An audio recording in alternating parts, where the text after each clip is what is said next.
Hey guys, what's up? Shadolance back for another video. I am officially back from my 1-month vacation. Thank you guys for your patience with me getting videos out. I know I haven't been able to post anything in the past month. I've been on vacation and it was much needed. I don't get that opportunity very often, so I was very excited when I was given it.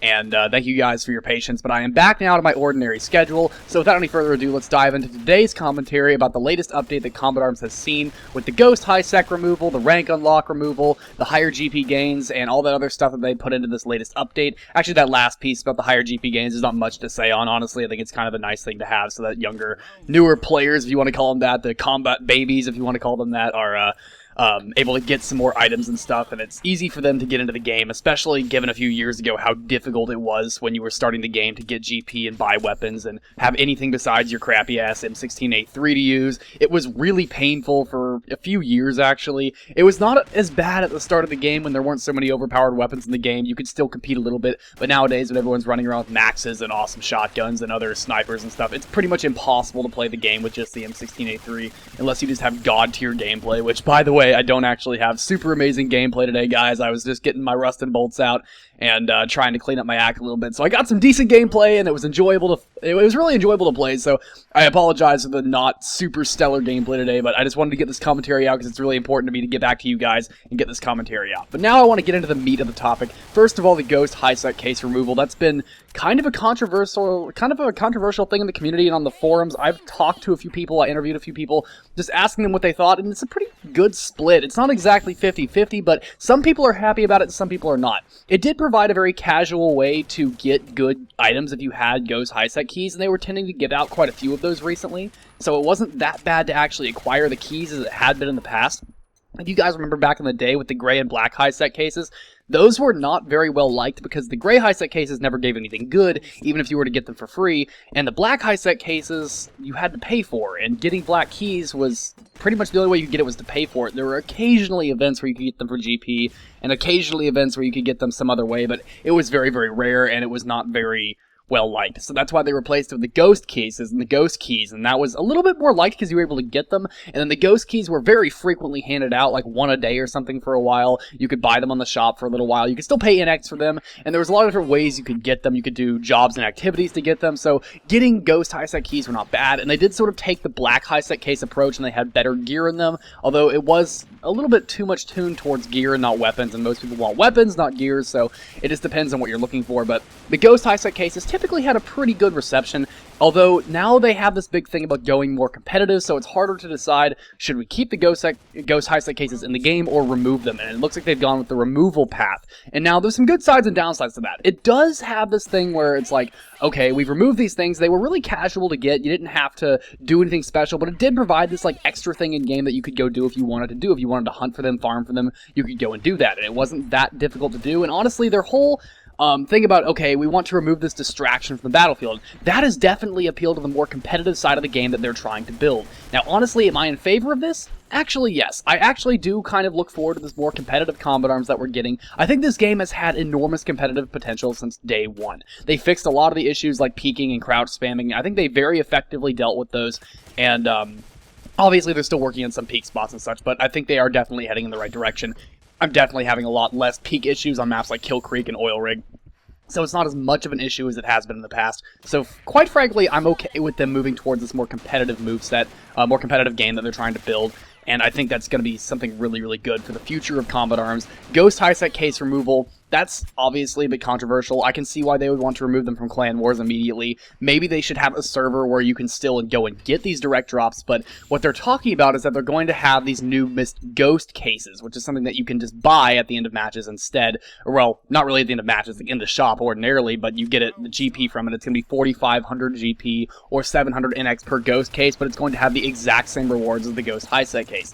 This, I don't think, is actually such a good thing for a couple of reasons. One, 4,500 GP is too expensive. Most of us were getting one Ghost Hisec case maybe every 2 games. That's approximately what it was coming out to. They were pretty frequently dropped and pretty easy to pick up.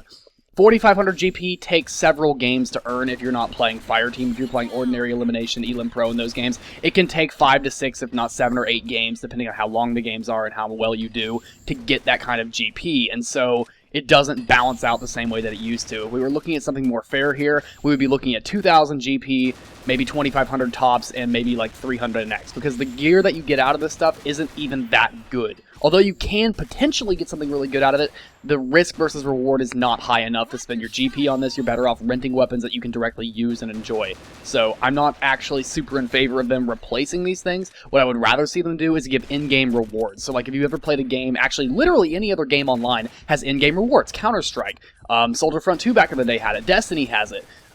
Literally any online first-person shooter, Call of Duty has it. In-game rewards is what you're looking for, where you can end the game and depending on your performance, or maybe it's just random like in Destiny, you can just get random rewards based on how well you played, or it could literally just be RNG and you can just get lucky or unlucky depending on how well you do. Trust me, I've had plenty of games where I've come in top score or bottom score and got nothing or everything depending on where I was, and I probably shouldn't have been rewarded that. I've gone games where I've had a 0.5 KDR, I've done absolutely horrendously, and I've gotten the best reward on the loot ladder, and I've been the absolute top of the leaderboard, 30 kill streak, doing absolutely nuts, and I get nothing. So, I mean, there's upsides and downsides to the RNG there, but I think the in-game rewards is where they should have gone instead of these missed ghost cases. It's still something automatic that we don't have to go out of our way to do. The rewards are still free for playing the game. There's a lot of more upsides to having the in-game rewards as opposed to having, you know, something that you just go and buy. This is just another thing on the shop. It's nothing new to us. It's going to look really old, and I don't think anyone's really going to go and try to buy this because it's such an old concept, just going to the shop to buy another case that has nothing new that we've ever seen. It's not like it has new stuff in it. If it had new stuff in it or higher drop rates for better things,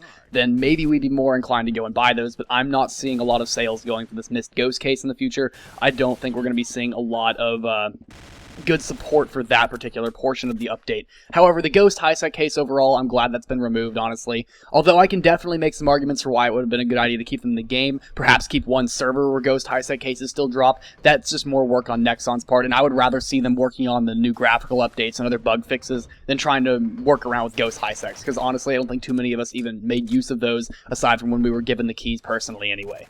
The next thing I want to talk about is something that actually sort of changes the meta of the game, at least a little bit. This is the rank unlock removal, so I'm sure many of you guys are aware that now a bunch of low ranks are running around with higher ranked GP weapons that are GP from the past, like if you think about like the M107 Air Force and whatever. All these weapons that used to have very, very high rank in the past.